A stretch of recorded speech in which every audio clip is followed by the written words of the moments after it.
푸틴 러시아 대통령이 우크라이나 점령지 4곳의 합병을 선언했죠. 국제사회가 강력하게 비판했지만 유엔 안보리의 규탄 결의안은 러시아 거부권에 막혀서 결국 무산됐습니다. 국제부 연결해서 알아보겠습니다. 강성훈 기자. 네, 국제부입니다. 네, 서방 국가들은 모두 지금 러시아의 영토 합병 인정하지 않겠다면서 강력하게 반발하고 있죠. 그렇습니다. 무엇보다 바이든 미국 대통령은 국제사회와 함께 러시아의 사기 같은 합병 시도를 비판하면서 러시아의 그 책임을 묻기 위해 노력할 것이라고 말했습니다. 유럽연합 EU와 북대서양 조약기구 나토 그리고 주요 7개국 G7 등도 일제히 러시아의 우크라이나 점령지 합병 선언을 규탄했습니다. 또 우크라이나에 대한 지원 방침을 거듭 확인했습니다.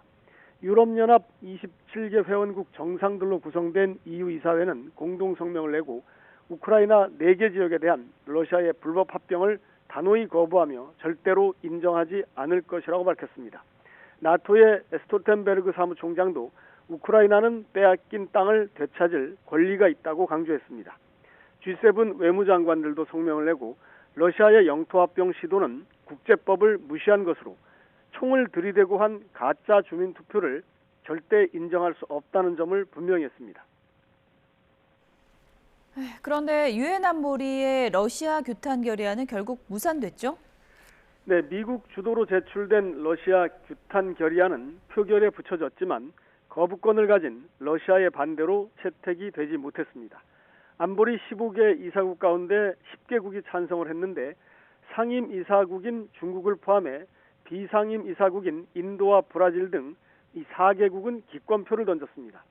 결의안 초안에는 러시아의 우크라이나 영토 합병 투표를 불법으로 규정하고 유엔 회원국들의 이를 승인하지 말 것을 촉구하는 내용이 들어있었습니다.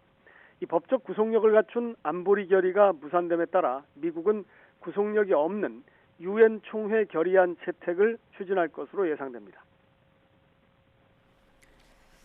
미국이 항공모함을 대서양에 보내기로 했는데요. 이번 영토 합병 선언과 관련이 있는 건가요?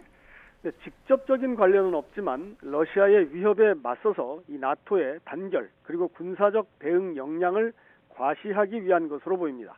미 해군은 최첨단 항공모함 제럴드 포드 호를 주축으로 한 이 항모 전단을 모레 월요일에 대서양의 작전 구역으로 보낸다고 발표를 했습니다.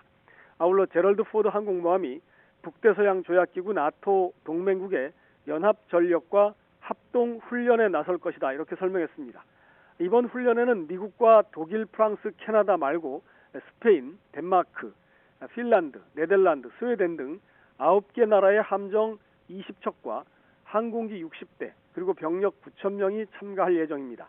미 해군은 방공과 대잠수함 작전 등을 중심으로 진행되는 이번 훈련이 대서양의 집단 안보 강화 그리고 동맹국 간의 상호 운용성을 높이는 데 그 초점을 맞추고 있다 이렇게 설명했습니다.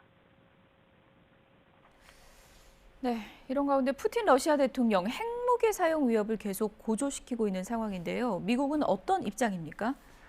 네, 미국도 현재 상황을 심각하다고 판단을 하면서 핵무기 사용 시 미국이 결정적인 대응에 나설 것임을 러시아에 경고하는 그런 상황입니다.